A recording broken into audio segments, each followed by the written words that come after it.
That's the Spirit. A victory dance after Mars, named by the Romans after their god of war, lost a battle in stubborn defense of its secrets. Oh, it worked. And to the victor came the spoils. Picture postcard proof humans have again sent an electronic emissary to another world.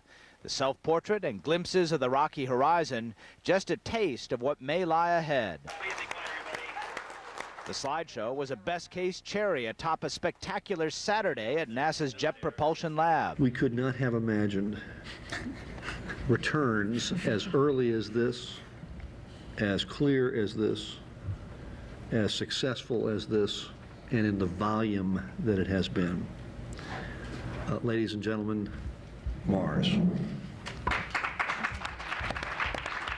It happened precisely as they had hoped. A 12,000-mile-an-hour bullseye piercing the wispy Martian atmosphere, the heat shield, parachute, rockets, and airbags all working in rapid succession as and when they should. We never get it right when we practice it, but this went to perfection. I really like doing it when it works like this.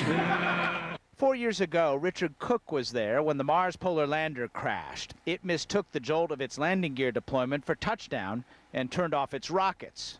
2 months prior, its sister orbiter missed the mark and crashed after navigators confused metric and English measurements.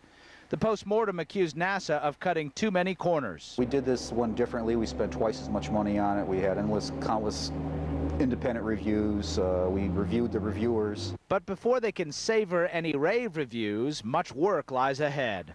The roving robot geologist is programmed to methodically begin its march across the Marsscape, looking for clear proof that this brutally cold, terribly dry place was once warm and wet, and thus a safe harbor for life. And if we can find sediments, and if we can read the story that they have to tell, they can give us a great deal of information about what it was like in this place long ago. If anyone here thought that things were going to go this well, they certainly weren't saying so out loud. NASA was still smarting from the debacle 4 years ago.